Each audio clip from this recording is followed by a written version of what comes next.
nas calçadas, esquecidos como a própria luz. Rosto triste, olhar tão raro, na esperança de um amparo, o silêncio mostra a própria dor.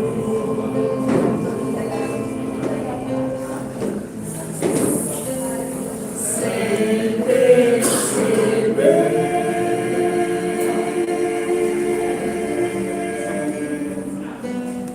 finjo não ver e prefiro evitar.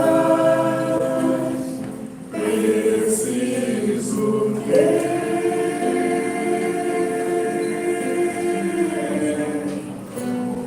olhos de ver e mãos de ajudar, me amar como ele amou.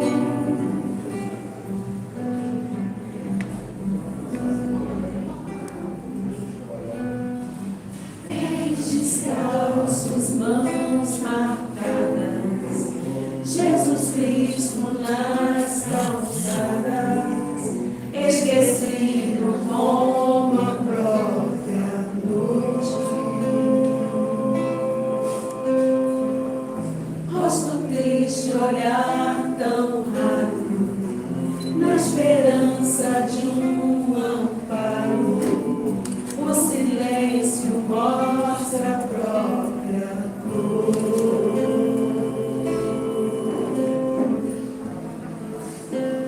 Sem perceber,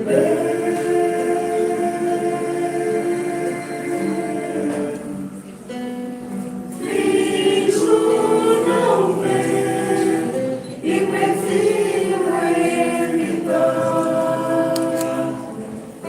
Preciso ter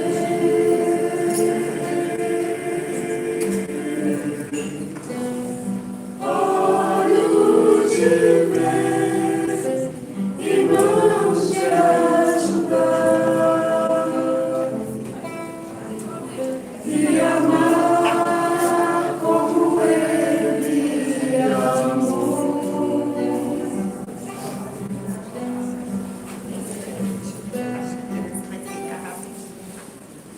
Pés descalços, mãos marcadas, Jesus Cristo nas calçadas, esquecido como a própria noite.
O Senhor é o meu pastor, nada me faltará.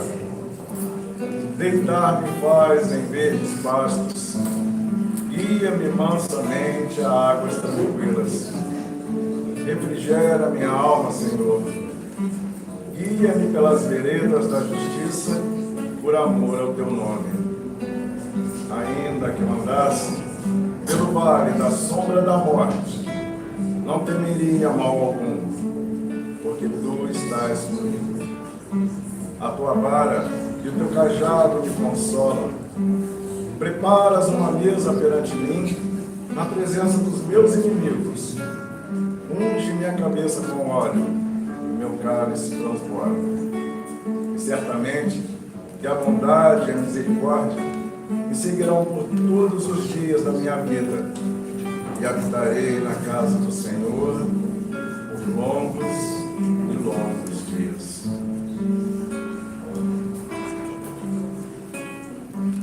O Senhor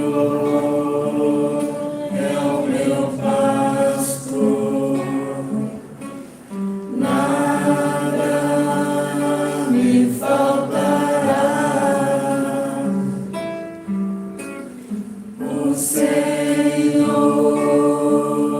é o meu pastor, nada me faltará. Ainda que eu ande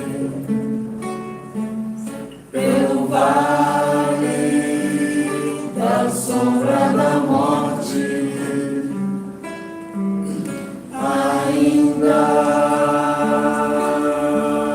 que eu ande pelo vale da sombra da morte, nada temerei, nada temerei, nada temerei.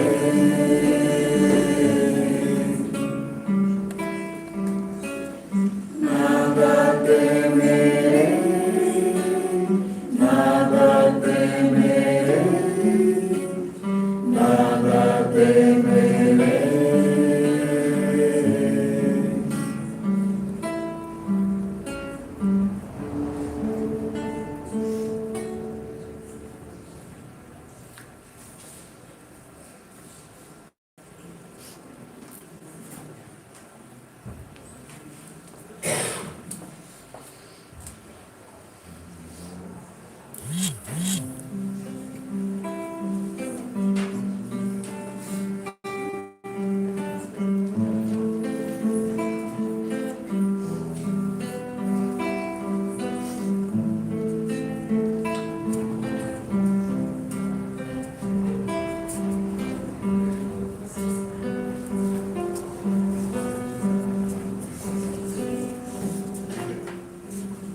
Jesus, no silêncio da prece, teus irmãos a ti pedem paz, pra aliviar um pouco as aflições.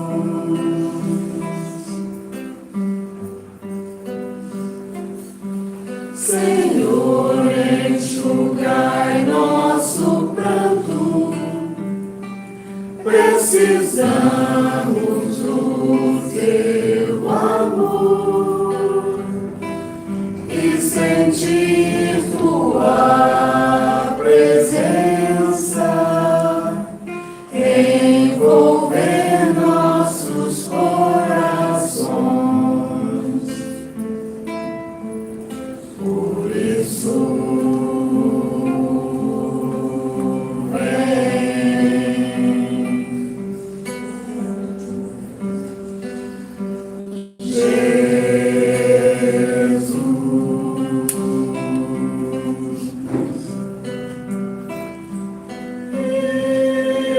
teu encontro, queremos te seguir e afastar o mal da terra e acabar de vez a guerra e caminharmos juntos rumo à luz.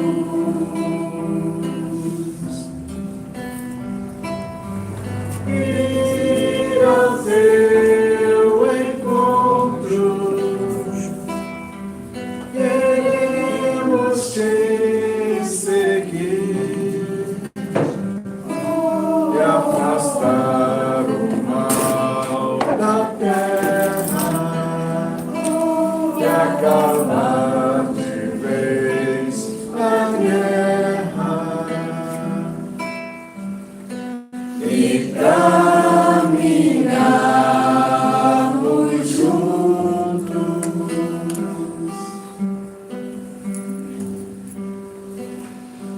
Rumo à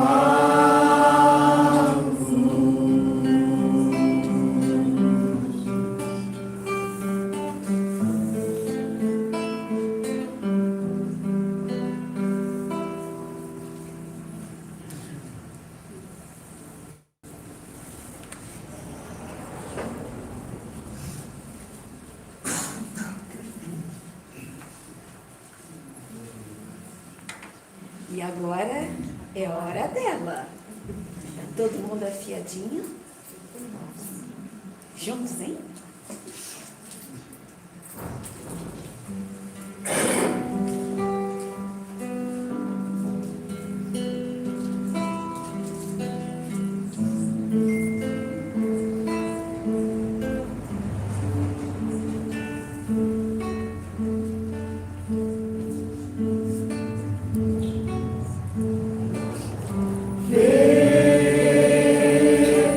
O vento balança a copa das árvores, os pássaros cantam melodias suaves,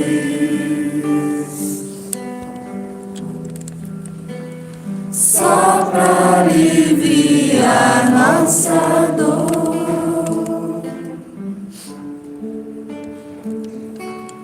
Aliviar a dor.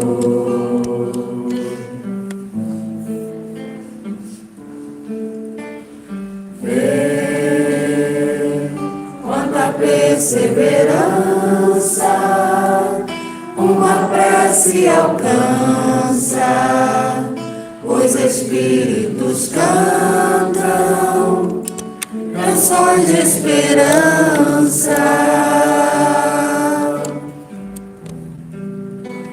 Só pra aliviar nossa dor, aliviar a dor. Vai virar. Vê o vento balança a copa das árvores, os pássaros cantam melodias suaves, só pra aliviar nossa dor, aliviar a dor.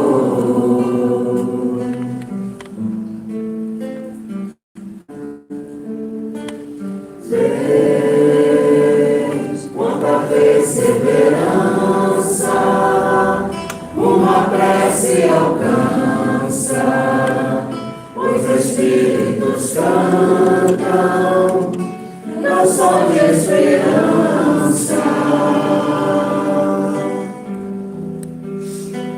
Só pra aliviar nossa dor,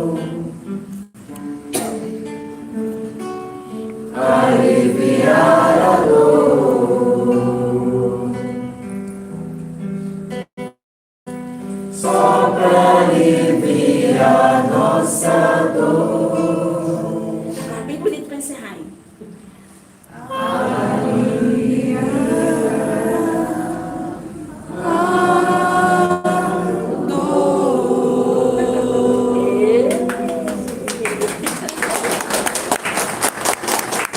Esse exercício já sabe o que é.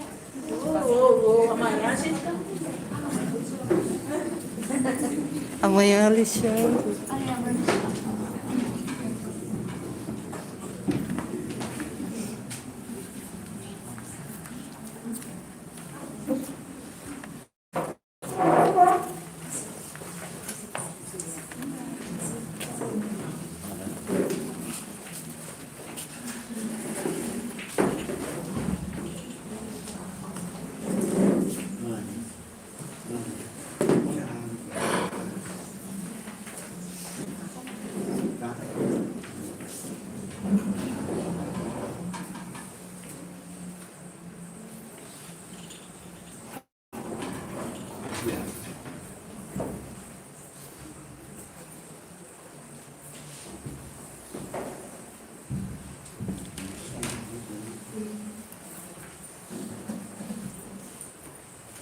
Queridos irmãos e irmãs, boa noite. Boa noite. Primeiramente, nossos agradecimentos ao grupo vocal Ivone Pereira, que fez lindamente essa harmonização para nós.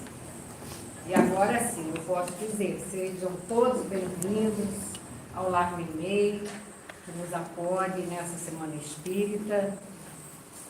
E cedia a 63ª Semana Espírita de Valença, Rio das Flores e Miguel Pereira. Hoje nós teremos o nosso 5º encontro. Mas antes de nós darmos seguimento aos trabalhos da noite, a Ana Elise vai apresentar para nós um vídeo, não vai? Está escrito aqui que você iria apresentar os vídeos do medieval. Ou não? É, então tá bom. Então, ó, Dona Lucimara aprontou comigo. Mas está tudo bem, não está? Ótimo que essas coisas aconteçam, né? Significa que nós não estamos engessados, que tudo é possível, graças a Deus, né? Então, novamente, sejam bem-vindos ao Grupo Espírita Lar Meimei. Nosso 5º encontro. E é com muita alegria nos nossos corações que nós estamos dando início a essa reunião, mais uma vez no modo híbrido, presencial e pelo canal do 24º Seu no YouTube. As Semanas Espíritas têm por objetivo a confraternização de todas as casas adesas ao 24º Seu. Nós pertencemos a instituições diferentes, mas a doutrina espírita ela é única. E as instituições com as suas especificidades não importa. Todos nós pertencemos à doutrina espírita. Então, desse modo, a Semana Espírita visa o fortalecimento da doutrina. Nós temos a certeza de que irmãos, benfeitores, colaboradores do Cristo patrocinam esse encontro desde que foi criada a primeira Semana Espírita, com o objetivo de nos fazer vencer as dificuldades e perseverar no bem. O tema da Semana Espírita deste ano é Jesus, a porta, Kardec, a chave. E como nos anos anteriores, cada dia temos uma dupla de casas que são responsáveis pelo evento, visando a maior aproximação com esses irmãos, com os quais muitas vezes só nos encontramos nesta época. E eu vou continuar dizendo, até o último encontro, precisamos nos visitar, confraternizar, nos apoiarmos. As casas precisam ser solidárias. Esse é um objetivo do qual a gente não pode abrir mão. E antes de eu anunciar aqui as casas que pertencem ao 24º Seu, eu gostaria de novamente dizer a vocês que continuamos com a venda dos lanches para os jovens. do Medieval. Esse ano nós teremos Medieval e os jovens precisam de ajuda. Então, por favor, aqueles que puderem colaborar ao final do trabalho para a arrecadação desses fundos, né? Passem ali na cantina, vocês não vão se arrepender. Bem? E temos livros na tela. Isso, venda de livros também, livros usados, mas em excelente estado aqui no corredor lateral. E eu garanto que vocês também vão ficar fascinados pelos títulos, porque temos muitos livros bons. Agora, anunciando as casas que compõem o 24º ciclo. É o Centro Espírita de Valença, Grupo Espírita Fé, Amor e Caridade, Grupo Espírita Amor, Humildade e Caridade, Grupo Espírita de Caridade Antônio José da Silva, Centro Espírita Joana d'Arc, Grupo Espírita Casa do Caminho, Irmãos de Boa Vontade, Centro Espírita André Luiz, Centro Espírita Ivone Pereira, Grupo Espírita Lar Meimei, Grupo Espírita Aprendizes do Evangelho, Centro Espírita Fonte de Luz, Grupo Espírita Chico Xavier, Grupo Espírita Isabel Monteiro, Centro Espírita Casa da Paz e União Municipal Espírita de Valença. Desde já nós agradecemos a todos os companheiros pelos esforços que estão envolvidos, perseverando na manutenção das Semanas Espíritas, mantidas há 63 anos. Nós imaginamos que os irmãos das primeiras horas estejam conosco. Nesse dia, as atividades estão sob a responsabilidade da UMEV, que é a União Municipal Espírita de Valença, e do Grupo Espírita Antônio José da Silva. Hoje nós teremos a expositora Lilian de Castro Campos, de Volta Redonda. Seja bem-vinda, Lilian. E eu tenho certeza que será muito bom para todos nós. Agora, nós vamos chamar a nossa companheira Lucimar, que vai fazer a oração inicial, representando o MEV, e em seguida nós passaremos a palavra para a Lilian. Desde já, muito obrigada novamente pela presença de todos.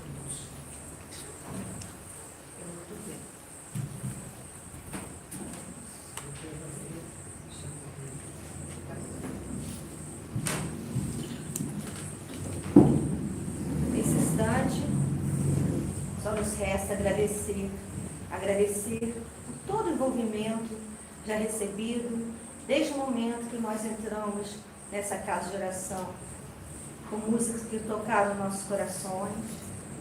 Enfim, Senhor, nesse instante, sabemos tão grande a sua obra, sabemos tão grande o amor por cada um de nós, os benfeitores amigos de cada casa de oração, que aqui se reúnem para nos ofertar tudo aquilo que nós necessitamos receber nessa noite. Tudo aquilo que for dito pela nossa irmã Lília possa calar fundo nos nossos corações, possamos levar para os nossos lares, possamos levar para as nossas vidas algo de útil, algo de importante e possamos exemplificar. Jesus, esse mestre amado, amoroso de todas as horas, que vela por cada um de nós em cada momento.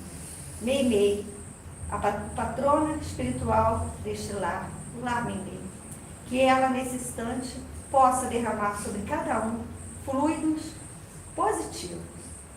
Que nesse instante, em nome dos mentores espirituais aqui reunidos, em nome de Deus, nosso Pai amado, e nossa Mãe Maria Santíssima, nós damos por iniciado a quinta reunião da Semana Espírita dessa noite. Graças a Deus. Nossa irmã Lília. Semana vinda, Botar assim, acho que não é você.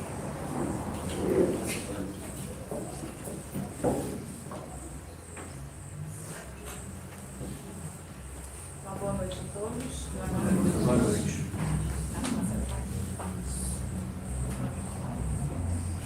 Então, agradeço muito ao convite, agradeço muito a oportunidade e espero contribuir positivamente para que a gente possa refletir sobre esse tema. Eu também acho que O som está saindo.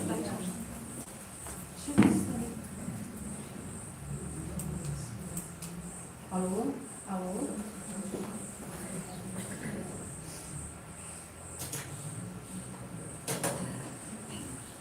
Alô? Alô? Alô?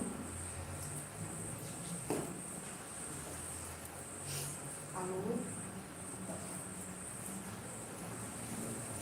Alô?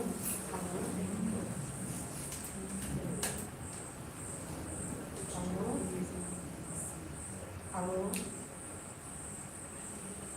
Alô?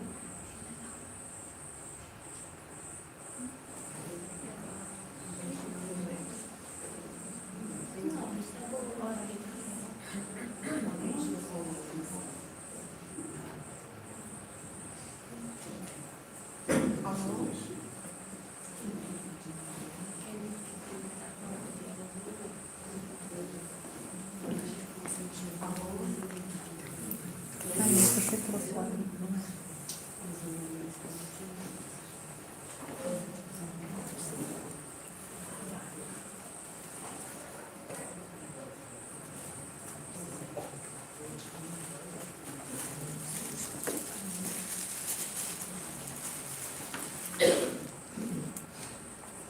Alô?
Boa noite.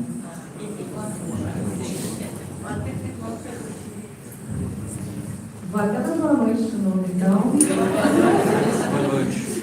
Vou agradecer de novo pelo convite, vou agradecer pela presença de todos aqui, agradecer pelas companheiras que estão aqui nos assessorando, que rapidamente resolveram a situação. Nós estamos desamparados, estamos todos com Jesus. Então, vamos iniciar o nosso estudo, que é a mediunidade com Jesus e Kardec.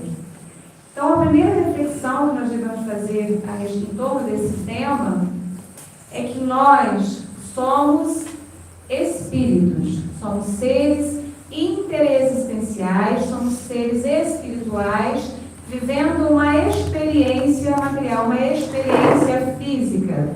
E por isso, Allan Kardec, no Livro dos Espíritos, na introdução, traz esse conceito de que nós somos almas, né? E a alma é um espírito encarnado, sendo o corpo apenas o seu envoltório. E como seres espirituais que somos, nós não perdemos nossa conexão com a vida espiritual. Nós nos mantemos ligados ao mundo espiritual, nós mantemos a nossa comunicação com a vida espiritual. Nós estamos vivendo entre dois mundos interligados. E aí, para que nós mantenhamos essa conexão, essa comunicação, esse intercâmbio com o mundo espiritual, nós somos dotados de uma mediunidade. Mediunidade que é uma aptidão para servir de instrumento mais ou menos útil aos espíritos em geral. Então, se nós mantemos essa conexão, esse intercâmbio com a vida espiritual e com os nossos irmãos espíritos desencarnados, eles muitas vezes influem, interferem em nossos pensamentos, tanto que muitas vezes são eles que nos dirigem. Mas para que essa comunicação, esse intercâmbio seja positivo, ele precisa de um instrumento que seja maleável, que possa ser movimentado conforme a necessidade do mundo espiritual. Então, para isso, é preciso o médium. A mediunidade, então, é essa aptidão que cada um de nós pode ter para estabelecer essa comunicação e este intercâmbio. Então, Allan Kardec também, no Evangelho segundo o Espiritismo, ele explica que para conhecer as coisas do mundo visível e descobrir os segredos da natureza material, Deus concedeu ao homem a vista corpórea, os sentidos e instrumentos especiais. Com o telescópio, ele mergulha o olhar nas profundezas do espaço e com o microscópio descobriu o mundo dos infinitamente pequenos. Para penetrar no mundo invisível, Deus lhe deu a mediunidade. Então, nós fomos dotados com o corpo, com os recursos necessários para a nossa experiência e para que nós pudéssemos viver a experiência física em toda a sua amplitude, em toda a sua dimensão, nós recebemos órgãos adequados para isso. Então, nós temos a visão, nós temos o tato, o olfato, a audição, que são os nossos sentidos, que nos permite interagir com o mundo físico de forma adequada e compreender melhor a nossa existência. Além disso, Deus nos concedeu a tecnologia e recursos materiais para que nós fôssemos além das nossas capacidades físicas, das capacidades dos nossos sentidos. Então, para que nós pudéssemos ter a dimensão do espaço infinito, através da inteligência, através da tecnologia e através de recursos materiais, nós temos o telescópio que nos permite enxergar coisas maravilhosas que nós não poderíamos ver a olho nu, não é verdade? Da mesma forma, os seres muito pequenos também não são vistos a olho nu. Nós precisamos de um auxílio, de um recurso que nos permita essa visão. Então, aí o microscópio. Então, ele faz esse paralelo, essa comparação, para dizer que nós conseguimos enxergar o mundo espiritual, a maioria de nós não, algumas pessoas sim. Mas para que nós tivéssemos essa visão, para que a gente pudesse ter esse contato com o mundo espiritual, nós temos a mediunidade. Então, a mediunidade é mais um recurso com que nós fomos aquioados na nossa existência para que nós pudéssemos viver em plenitude, para que nós pudéssemos viver em abundância. E bom, desconfigurou um pouquinho aqui o slide, mas a gente vai. E essa mediunidade, ela se verifica em todas as épocas da humanidade. Então, no período da antiguidade, quando a gente vai estudar sobre a mediunidade, vê que lá no período da antiguidade já havia rudimentos da mediunidade. Então, nós tínhamos, muitas vezes, os fenômenos que eram tidos como milagres, nada mais eram que fenômenos mediúnicos que ainda não eram compreendidos. Aquelas pessoas que se prestavam aos oráculos, às pitonisas, muitas vezes eram médiuns intermediários das comunicações que vinham do mundo espiritual. Os livros mais antigos da história relatam experiências, dão detalhes da vida pós-morte, que só poderia ser possível acesso do conhecimento humano através da mediunidade. Então desde o princípio da vida humana, a mediunidade nos acompanha. E existem registros disso, verificados por cientistas, né? Não somos nós que estamos dizendo. Depois nós vamos ver no Velho Testamento diversas passagens que relatam, que registram muitas experiências mediúnicas. Especialmente nós destacamos o Decálogo, que são os 10 mandamentos, que é considerada a primeira revelação recebida pela humanidade através de Moisés, que nada mais é do que o fenômeno mediúnico de escrita direta, em que traz o código moral para a vida humana. Nós temos ainda no Velho Testamento, em Deuteronômio, o relato de que Moisés, em algum momento, proibiu que as pessoas convocassem os mortos, que elas conversassem com os mortos, que isso é mediunidade. Se você conversa com alguém que já partiu, você está estabelecendo um intercâmbio com o mundo espiritual.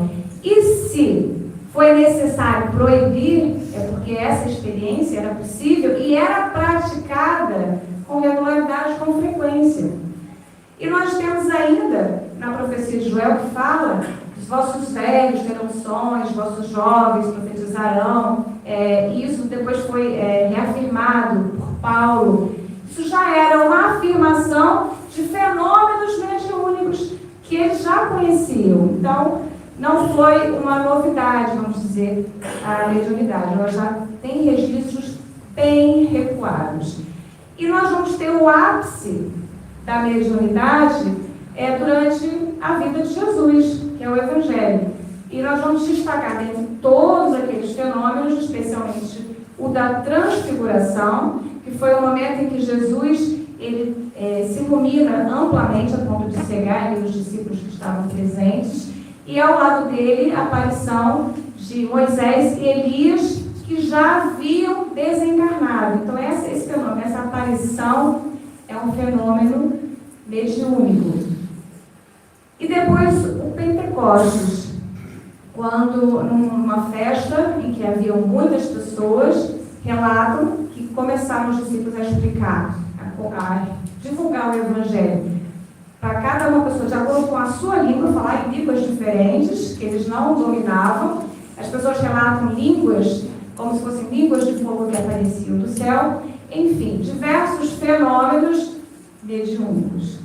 Mas a partir da codificação espírita, através de Allan Kardec, que nós vamos ter uma organização, uma sistematização, um aprofundamento científico do fenômeno mediúnico, inclusive a comprovação científica, a explicação em bases mais lógicas e mais científicas do que seria o fenômeno mediúnico, de como ele se processa, de quais os meios corretos de realizá-lo, os meios seguros de praticar a mediunidade, enfim. Então, todos os livros da codificação, quando falam da realidade da vida espiritual, da imortalidade da alma, estão falando justamente da possibilidade desse intercâmbio espiritual. Mais especialmente no livro dos médiuns, nós vamos ter assim, uma sistematização muito mais precisa da atividade mediúnica. Então, nós vemos que, no período mais recuado da antiguidade, a mediunidade estava muito centrada em algumas pessoas, em pessoas específicas que até utilizavam dessa potencialidade para sobressair no seu meio. Por isso, aqui nós temos uma ilustraçãozinha de uma mãozinha só segurando o lápis, porque é como se a mediunidade estivesse com uma única pessoa. Mas a partir de Jesus, quando ele fala, todos vós podeis fazer o que eu faço, ele passa a democratizar a mediunidade. Passa a não ser uma possibilidade restrita a um número específico de escolhidos por Deus. Não, mas uma possibilidade que ele já fala, que está ao alcance de muitos de nós. E por fim nós temos, nessa última bolinha, o quebra-cabeças representando Allan Kardec, que traz o encadeamento lógico de como se processa o fenômeno mediúnico. Mas o processo mediúnico, o fenômeno mediúnico, ele se dá através de um médium. Os espíritos se comunicam por meio dos médiuns, que eles servem de instrumentos e de intérpretes. Então, os médiuns são aqueles que, entre o mundo espiritual e o mundo físico, traduzem, filtram e transmitem as mensagens que são enviadas. São intermediários, estão no meio, entre o mundo espiritual e o mundo físico. Está no livro dos médiuns, a questão 49. E todo aquele que sente, num grau qualquer, a influência dos espíritos, é por esse fato médium. Essa faculdade é inerente ao homem, não constitui, portanto, um privilégio exclusivo. Por isso mesmo, Raras são as pessoas que dela não possuem alguns rudimentos. Está no livro dos Médiuns, capítulo 14, item 59. Então, qualquer um de nós pode se considerar médium. Porque qualquer um de nós, como espírito imortal, temos a possibilidade de nos comunicar com o mundo dos espíritos, né? De receber a influência dos espíritos, de captar as influências que eles nos enviam. É inerente ao homem, faz parte da nossa constituição física.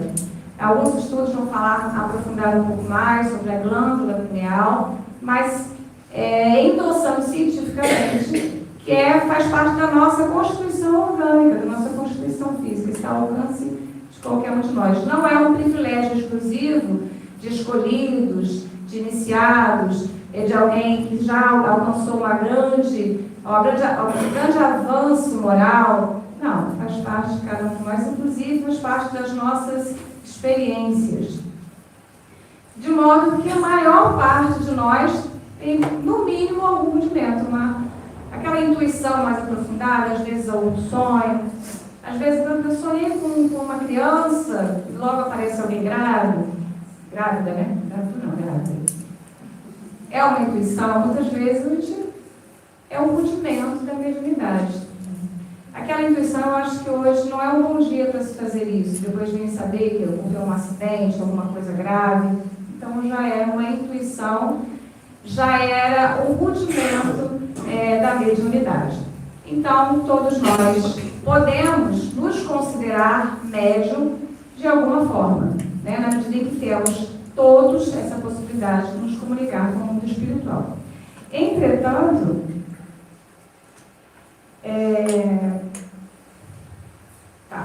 aqueles que têm essa faculdade um pouco mais pronunciada, um pouco mais intensa, mais evidente, é a este que nós nos referimos como médiuns.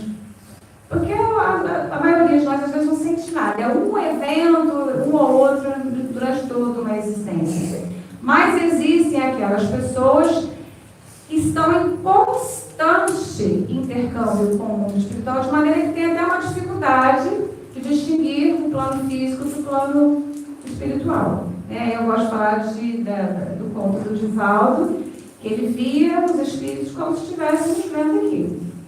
Ao ponto de, quando ele foi trabalhar, ele precisava da ajuda de uma companheira para dizer, quando alguém chegava no balcão, se era encarnado ou se era desencarnado, porque ele via todos igualmente, com a mesma capacidade, com a mesma habilidade.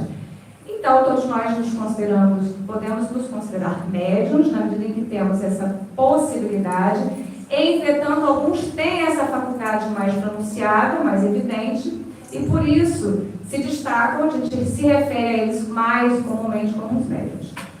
Os médiuns, em sua generalidade, não são missionários na acessão comum do termo.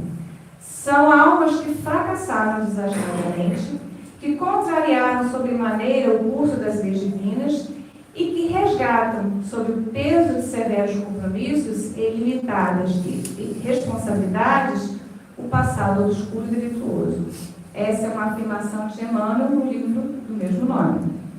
Então a gente pensa, se a pessoa tem essa faculdade um pouco mais pronunciada, um pouco mais intensa, então ela é uma pessoa predestinada, ele é um novo profeta, é um novo Messias? Não. É um espírito imperfeito como nós. Muitas vezes a mediunidade lhe é concedida como um recurso terapêutico para que ele possa se reconciliar com a própria consciência e com as leis divinas. Então, a mediunidade, como uma possibilidade, uma faculdade inerente a todos nós encarnados, pode ser concedida inclusive a um espírito perverso. Como um meio, um recurso, um mecanismo para que ele possa se reajustar. Pode ser concedida a um espírito absolutamente ignorante, como um meio para que ele possa progredir e avançar. Não é comum a gente ver alguns médiuns curadores, com grandes potencialidades, sem espíritos muito simplórios, sem muitas oportunidades de estudo? Porque muitas vezes aquele é o caminho para ele desenvolver os valores morais que ainda lhe faltam. Então, ela não está vinculada a uma missão. Existem espíritos que têm essa missão? Sim, existem, mas são raros. Espíritos missionários encarnados na Terra são raros. Nós vivemos um mundo de provas e expiações. Aqui estão encarnados espíritos que precisam de novas oportunidades para acertar. E alguns vêm para ajudar a gente a andar um pouquinho mais rápido, porque se depender de nós, a gente continua errando, né? Mas se a gente tropeça aqui, cai acolá, de novo levanta e continua a lutar. Então, nós vamos ver que todos somos instrumentos das forças com as quais estamos em sintonia. Essa é uma afirmação de Emmanuel, também no prefácio do livro Os Domínios da Mediunidade. Todos nós somos médiuns, todos nós podemos nos tornar instrumentos a depender das forças com as quais nos sintonizamos. Nós podemos sintonizar com o bem e com o mal. Se eu sou um espírito violento, eu me sintonizo, eu me afino com espíritos igualmente violentos. Eu atraio esse padrão de comunicação. Se eu sou um espírito perverso, eu sintonizo, eu me afino, eu simpatizo e atraio espíritos igualmente perversos. Se eu sou um espírito maledicente, igualmente sintonizo e atraio e me aproximo e faço muito mais intercâmbio com o espírito maledicente. O contrário também. Se eu sou um espírito devotado ao estudo, vou me associar, me afinizar muito mais com aqueles espíritos que vêm ao meu encontro para me auxiliar ainda mais a estudar e a progredir. Se eu sou um espírito que cultivo o desejo do bem, serei auxiliado, secundado, por aqueles espíritos que vêm me auxiliar neste propósito. Se eu sou um espírito comprometido com a religiosidade, também me sintonizarei com aqueles irmãos em espírito, aqueles amigos espirituais que vêm em auxílio dos meus propósitos. Então, as sintonias dependem das nossas características morais. Somos nós que vamos dar o tom da música que vamos tocar enquanto instrumentos da mediunidade. Somos nós que atraímos as influências. Somos nós que permitimos o acesso desses irmãos. Somos nós que estabelecemos as conexões e os intercâmbios. Então, para que nós pudéssemos ser esses irmãos, ser esses espíritos, esses médiuns, que nos sintonizamos com os bons espíritos, com amigos espirituais que vêm ao nosso encontro para nos auxiliar a progredir, a amadurecer, a nos moralizar e a realizar as tarefas e os compromissos que assumimos no plano espiritual, nós precisamos identificar em nós mesmos os recursos e as forças necessárias para atrair essas boas companhias, essas boas inspirações. E como que eu faço isso? E aí eu inicio o meu trabalho de mediunidade com Jesus. Quando, na questão 387 do livro do Consolador, Emmanuel responde: qual a maior necessidade do médium? A primeira necessidade do médium é evangelizar-se a si mesmo, antes de se entregar às grandes tarefas doutrinárias. Então, o primeiro processo, a primeira preocupação, o primeiro compromisso daquele que reconhece em si a faculdade mediúnica, um pouco mais pronunciada. Quando a faculdade mediúnica eclode, a gente às vezes fica: o que eu faço agora? O caminho, a recomendação, é que nós iniciemos o nosso processo de autoeducação, de autoevangelização, de automoralização segundo a moral cristã. É isso que vai nos qualificar, primeiro, vai nos fortalecer para enfrentar todos os escolhos da mediunidade, porque a mediunidade não é um prêmio. Muitas vezes ela é uma experiência que atrai muitas dificuldades e muitas lutas. Quando a gente vê Divaldo falar que durante todo o seu trabalho no campo da mediunidade ele foi perseguido insistentemente por um espírito que o perturbava por todas as formas possíveis, que inclusive tentou influenciá-lo para que ele tirasse a própria vida, a gente vê que não é fácil. Mesmo para aqueles espíritos que estão comprometidos com o bem, aqueles que estão investindo os melhores propósitos, aqueles que estão se esforçando muito para fazer o correto. Isso, eles não deixam de receber, muitas vezes, as investidas do mal. Então, imagine para aqueles que estão distraídos da relevância dessa faculdade mediúnica, daqueles que não estão atentos do dever da própria moralização. Quantas dificuldades e quantas lutas, quantas experiências dolorosas não precisarão passar por não estarem atentos, não estarem comprometidos com o seu próprio fortalecimento moral. Então, é essencial para o médium que ele inicie o seu processo de auto-evangelização. E Jesus disse: eu sou o caminho, a verdade e a vida, ninguém vem ao Pai, está errado aqui, senão por mim. A não ser por mim, tá? Está em João capítulo 14, versículo 6. Jesus afirmou: é através de mim, através dos meus exemplos, fazendo aquilo que eu faço, aquilo que eu ensinei, aquilo que eu exemplifiquei, que vocês vão conseguir caminhar, palmilhar todos os passos da experiência humana que vocês precisam passar e serem bem-sucedidos. Quando Allan Kardec pergunta aos espíritos qual seria o modelo de conduta que nós teríamos na Terra, os espíritos respondem que temos em Jesus nosso modelo e nosso guia, o espírito mais perfeito que passou pela Terra. Ele reforça exatamente essa afirmação do Cristo. Então, ele é para nós o modelo em todas as experiências das nossas vidas, da nossa existência, inclusive no campo da vivência da mediunidade. Ele é o nosso paradigma, ele é o nosso caminho. Se nós não tentarmos adequar nosso padrão de pensamentos, nosso padrão de condutas ao modelo cristão, nós certamente teremos muitas dificuldades. Passaremos por muitas experiências difíceis em qualquer campo da experiência humana, porque nós somos médiuns em qualquer situação em que nós estivermos. Nós somos médiuns na nossa casa, no nosso lar. Quantas mães não são médiuns no que se refere aos seus filhos? Que olha para o filho, não, tem alguma coisa errada. E vai ver, daqui a pouco, descobre precocemente alguma enfermidade.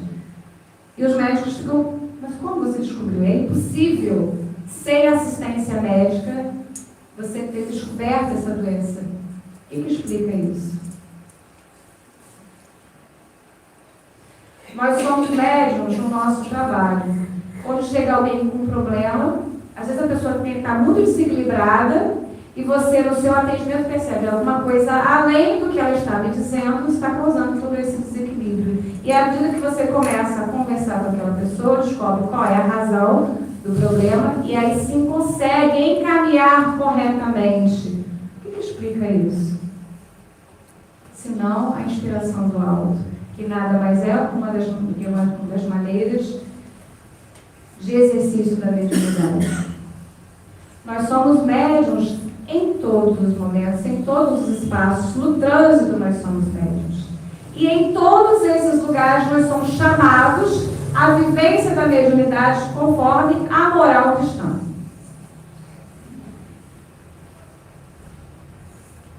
E aí, dentro dessa perspectiva de vivência da mediunidade conforme a moral cristã, eu queria aqui alguns aspectos que foram renovados a partir do Cristo. Quando ele, no fenômeno da transfiguração, ele estava acompanhado de apenas 3 discípulos. Ele não chamou todos os 12, convidou apenas 3 discípulos para ir ao monte e naquele momento ocorre um fenômeno mediúnico. Eram apenas 3 discípulos.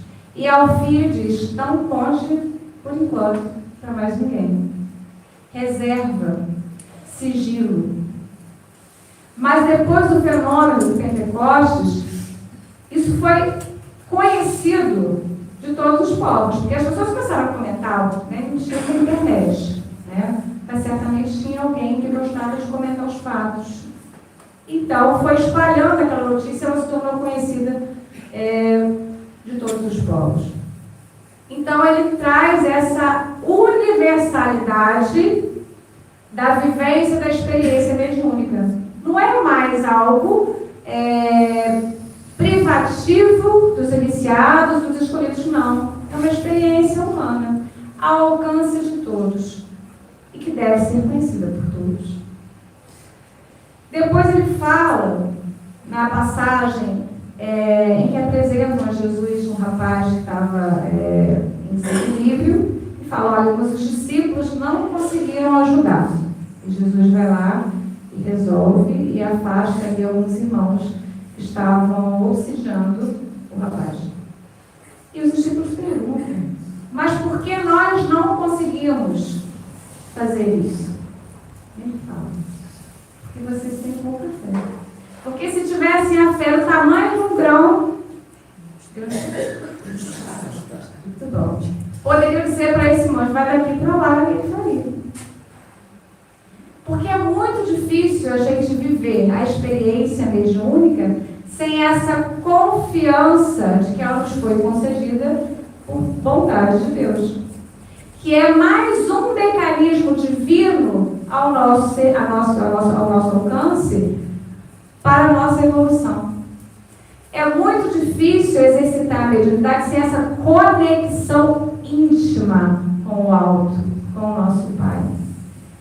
É muito difícil exercer a mediunidade sem uma fé muito robusta, muito sólida para nos sustentar.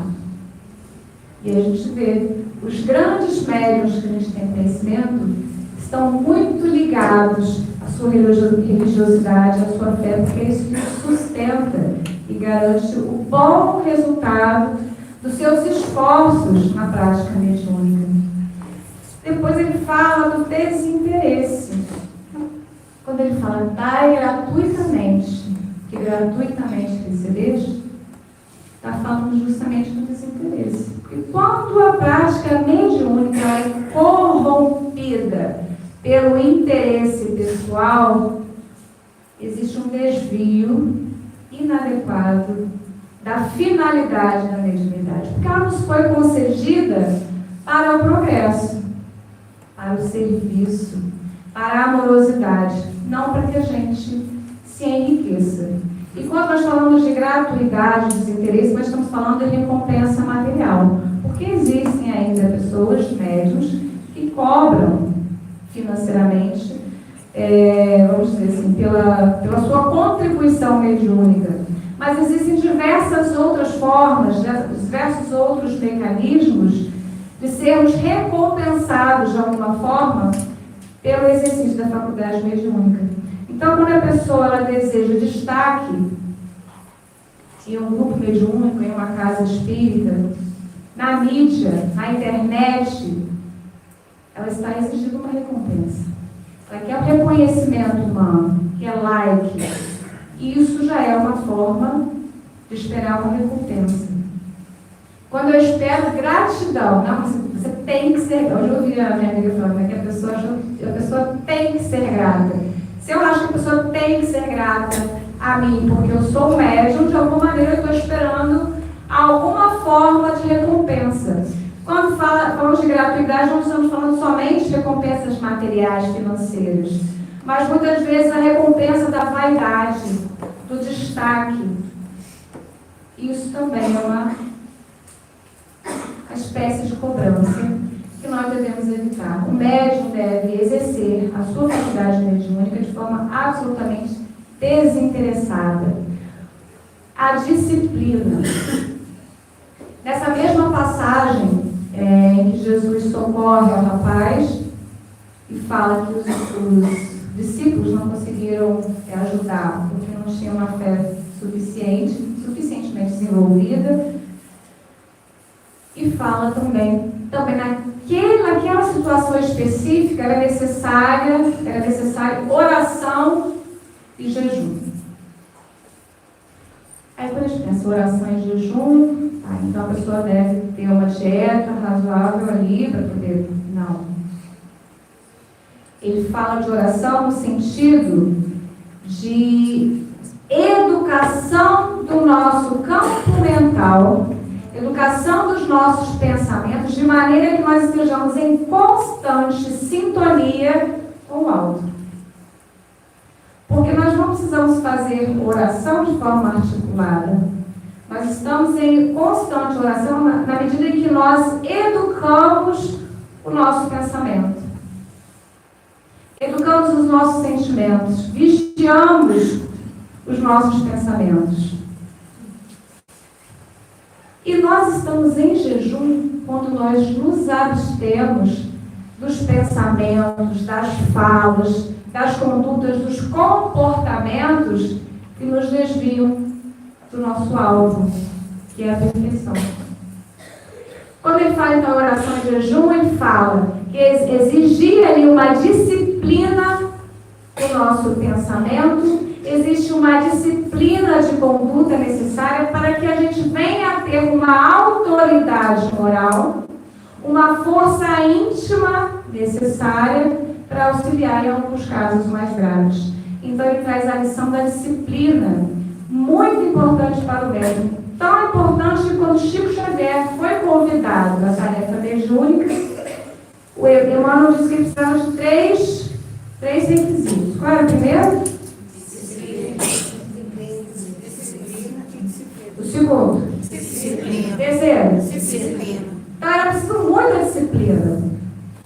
E nós vimos ali o esforço de Chico Xavier em realizar esse processo de disciplinar-se intimamente, disciplinar o seu campo mental, de adequar as suas atitudes ao padrão cristão. Isso tudo foi disciplina. Isso é oração, isso é jejum. Abster-se de experiências físicas que não nos enobrecem, isso é jejum. Abster-se de consumir substâncias que nos desequilibram, isso é jejum. Abster-se de ambientes que nos desequilibram, isso é jejum. Toda vez que nós deixamos, evitamos experiências que não são saudáveis do ponto de vista físico, do ponto de vista moral, nós estamos em jejum. E nós estamos desenvolvendo uma disciplina moral e física para que nós possamos vivenciar plenamente a experiência da mediunidade. Depois Jesus fala do espírito de serviço. Na passagem que ele fala, eu não vim para ser servido, eu vim para servir. Ele vem dizer que a mediunidade não está ao nosso alcance para que a gente guarde para nós ou para que a gente se beneficie. A mediunidade é onde é colocada sob nossa responsabilidade para que a gente sirva aos outros, para que a gente ajude os nossos irmãos, para que a gente colabore com o progresso, iniciando pelo nosso progresso pessoal. O bom médium é aquele que realiza o trabalho de transformação em si mesmo para se transformar em melhor instrumento da espiritualidade e assim contribuir mais e para cada vez um maior número de pessoas. Essa é a lição de Jesus para que nós tenhamos em mente que a mediunidade foi feita para viver. E quando nós observamos os grandes médiuns, em que eles se empenham, em que eles aplicam a sua mediunidade?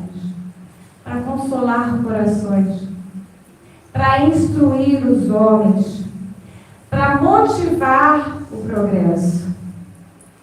Essa é a proposta cristã. Depois fala também da lição do esforço. Jesus dizia: sede perfeitos como perfeito é o vosso Pai. Então, dizendo, cabe a nós chegar a este patamar de perfeição. Mas ele sabia que nós não seríamos capazes de fazer isso rapidamente. Não seríamos capazes de uma transformação imediata. Alguns espíritos, como Maria de Magdala, conseguiram realizar uma transformação substancial em pouco tempo, em uma única encarnação. Mas a maioria de nós precisaríamos de um pouquinho mais de tempo, um pouquinho mais de paciência. Ele não disse que era para ser imediato. Ele disse que nós deveríamos chegar lá. E como nós chegaremos à perfeição? Sem nenhum trabalho, sem nenhum esforço, sem nenhuma renúncia. Então, ele traz para nós a lição do esforço. A prática mediúnica requer persistência, requer esforço, para que a gente possa não só desenvolver, compreender a nossa capacidade, o fenômeno, a faculdade, mas também o esforço de dominar a nós mesmos, de nos educarmos, de vencer as nossas imperfeições e aí sim, cada vez sermos instrumentos mais dúcteis, mais perfeitos, mais adequados, atender um maior número de amigos espirituais que vêm ao encontro dos bons médiuns para auxiliar a humanidade. E Jesus também trouxe a lição do amor. Ele disse: os meus discípulos serão conhecidos amar ao próximo. Como a gente vai viver a mediunidade sem mobilizar os nossos sentimentos? Sem nenhum tipo de afeição pelos nossos irmãos. O que motiva os grandes médiuns aos grandes trabalhos gratuitos? Senão o amor pelo próximo, o amor à humanidade, com todas as suas dificuldades, com todas as suas imperfeições.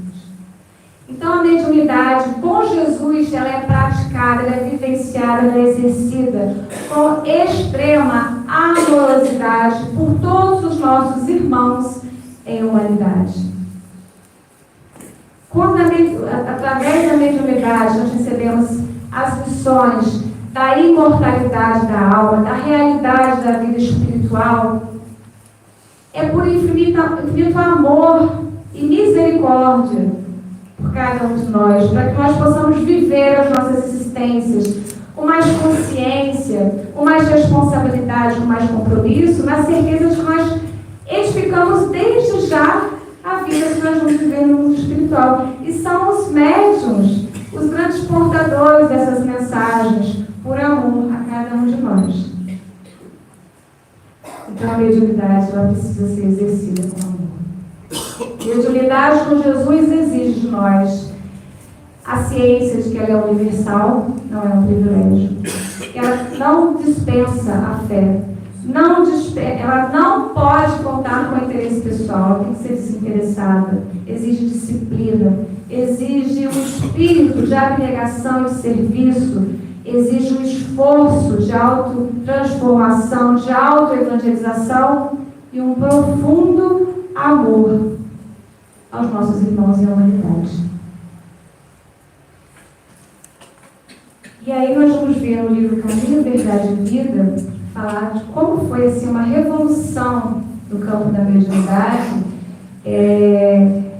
a apresentação da mediunidade através de Jesus. Então fala que desde o dia do Pentecostes, as claridades, desde esse dia, as claridades do Pentecostes jorraram sobre o mundo incessante. Até aí, os discípulos eram frágeis e indecisos, mas dessa hora em diante quebram as influências do meio, curam os doentes, levantam o espírito dos infortunados, falam aos reis da terra em nome do Senhor. O poder de Jesus se lhes comunica às energias reduzidas. Estabeleceram-se a era da mediunidade, alicerce de todas as realizações do cristianismo através dos séculos. Então, através dessa renovação da visão da mediunidade e da vivência da mediunidade, nós vemos que aqueles espíritos que são indecisos, são vacilantes, nós temos ali discípulos que negam, que fogem, que titubeiam. Não, aí eles são renovados. E é essa ideia, este impulso que nós devemos cultivar em nós. A mediunidade com Jesus deve nos converter de frágeis a fortes, de vacilantes a convictos. Deve nos conceder uma fé robusta na vida do Pai, em Jesus como nosso modelo, como nosso guia, para que a partir daí a gente possa, à maneira dos nossos grandes nomes do Evangelho, promover essa renovação da humanidade. Porque a mediunidade, como ele diz, está na base de todas as construções cristãs que vieram posteriores.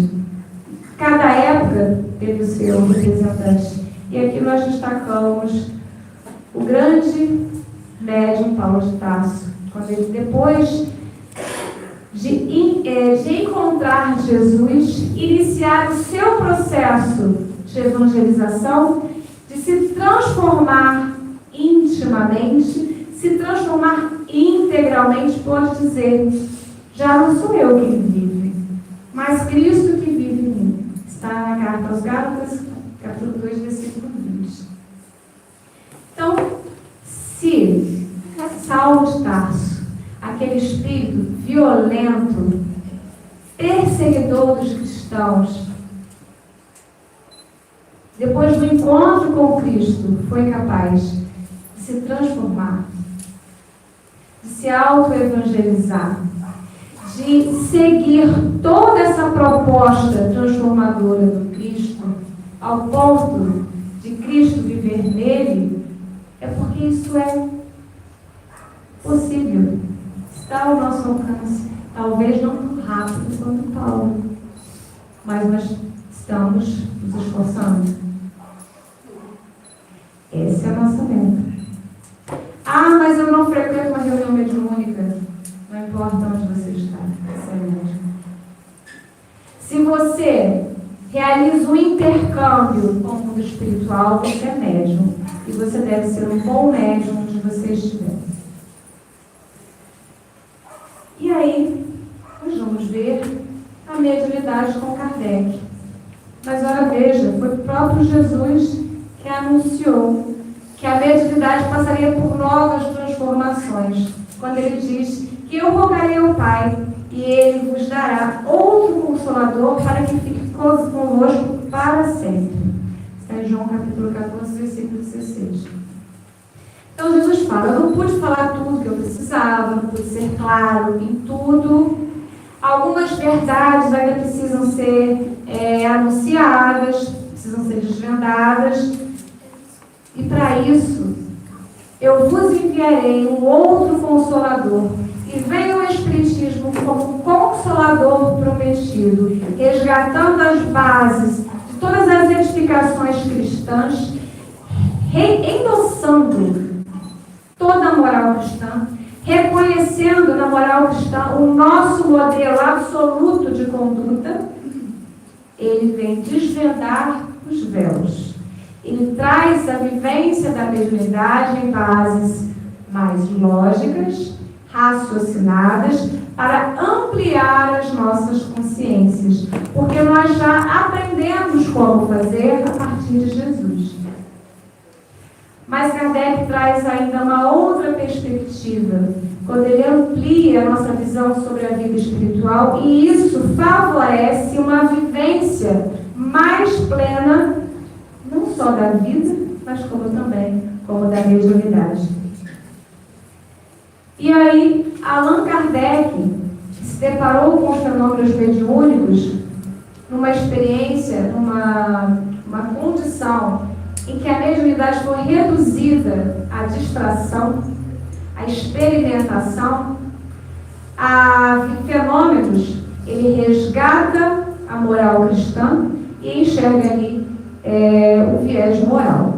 Então, ele diz: percebi naqueles fenômenos a chave do problema tão obscuro e tão controvertido do passado e do futuro da humanidade.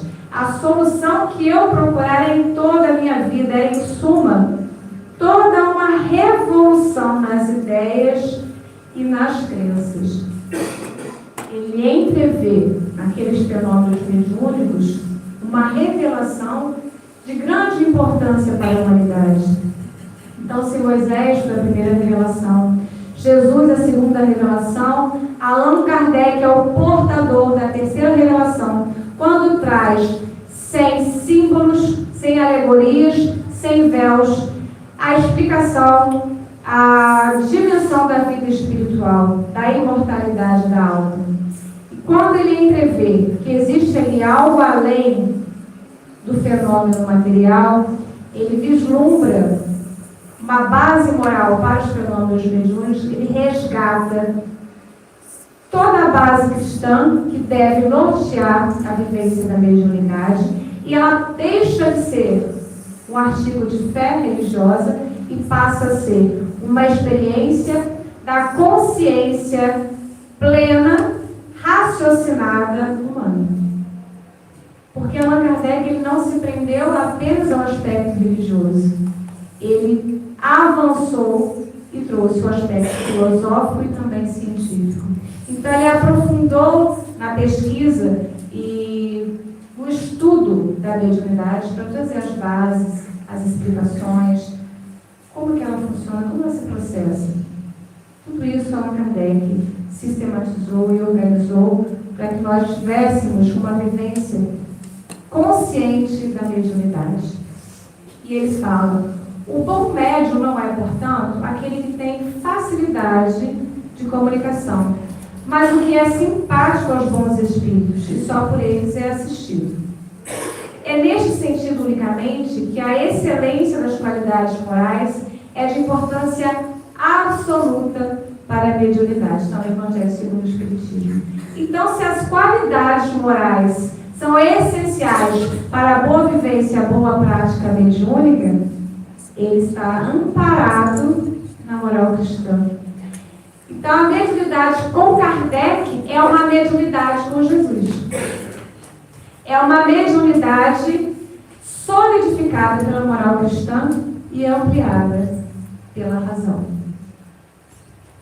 O bom médium é o bom cristão. O bom médium é aquele que se evangeliza. O bom médium é aquele que está mais receptivo às inspirações dos bons espíritos. E aí nós vamos ver que desde que uma opinião nova venha a ser expendida, por pouco que vos pareça duvidosa, fazei-a passar pelo visor da razão e da lógica, e rejeitai desassombradamente o que a razão e o bom senso reprovarem. Melhor é repelir 10 verdades do que admitir uma única falsidade, uma só teoria errônea. Então, mais do que um artigo de fé, essa confiança divina na mediunidade, ele trouxe a lógica, a crítica, o bom senso na observação dos fenômenos mediúnicos para que nós não nos enganássemos, nós estivéssemos atentos e que colocássemos a mediunidade a serviço do bem, do progresso e da verdade. Essa foi a grande contribuição de Allan Kardec. E aí nós temos aqui, um acento a mais aqui, a mediunidade com Jesus e Kardec. Nós trouxemos alguns representantes, alguns modelos de conduta, vamos dizer assim, que conseguiram vivenciar a mediunidade conforme propunha Jesus, conforme propunha Kardec, com moralidade, mas também com muita consciência, com muito senso crítico. E aí nós temos Chico Xavier, ficou pequenininho, não sei se dá para ler daí, de vocês.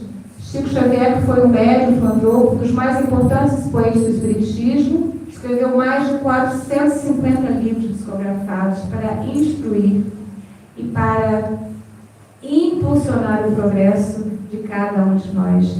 Quem aqui já não leu um livro, nossa, aquilo mexeu comigo, me motivou a algo diferente, me transformou. Ainda que essas transformações sejam mínimas, muitas vezes nós não percebemos. Alguém fala assim, você já reparou o quanto você mudou? Muitas vezes através dessas obras psicografadas. Nós temos Ivone do Amaral, como eu quis fazer uma representante feminina, e aí cheguei aqui e falaram que eu sou a única representante feminina nessa semana espírita. Então eu achei que teve muito a ver. Que é uma das médiuns de maior destaque no Brasil, por meio da sua mediunidade. Estudos foram concebidas diversas obras com base na doutrina espírita, e Divaldo Franco, ainda encarnado, é um dos mais consagrados oradores e médiuns da atualidade, fiel mensageiro da palavra do Cristo, pelas consoladoras e esperançosas lições da doutrina espírita, diversas obras publicadas e ainda em atividade incansável no trabalho, e além de todas as obras mediúnicas que todos esses médiuns publicaram, realizaram, o trabalho moral de edificação na vida de cada um. Todos eles tiveram uma vida de muita exigência, de muita luta, de muitos desafios, e venceram a cada um conforme a moral cristã. Souberam aliar a faculdade mediúnica à vivência cristã. E essa é a proposta da mediunidade com Kardec e com Jesus. Meus irmãos, eu agradeço muito ao convite, à oportunidade, à companhia. Espero que todos vocês estejam motivados a serem médiuns com Jesus e com Kardec em qualquer lugar. Agradeço.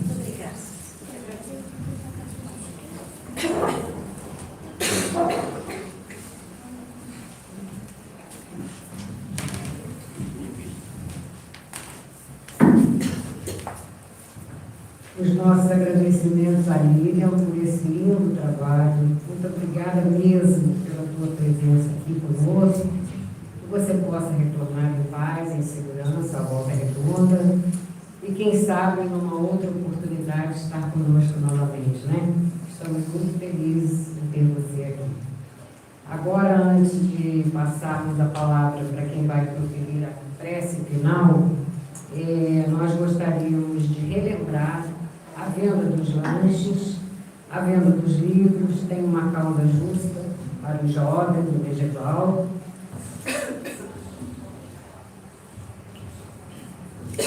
Lembrar a todos vocês que amanhã, dia 20, quinta-feira, nós teremos o expositor Almocassis Maurício de Paula, também de Volta Redonda. Volta Redonda é um celeiro de contribuições para nós aqui na região, né? Graças a Deus. Companheiros mesmo muito, muito queridos, deputados, estão sempre conosco de Volta Redonda. Então, estão todos convidados a voltarem amanhã para estarem conosco, dando continuidade à Semana Espírita. E agora nós gostaríamos de convidar o Grupo Espírita Antônio José da Silva, a Edna, que vai fazer a prece final. Se tiver algumas considerações a fazer, sinta-se à vontade. E, mais uma vez, obrigada a todos pela presença, pela atenção. Obrigada ao Lar Nenê, que nos acolhe, nos recebe sempre com muito carinho. E aguardamos todos vocês amanhã.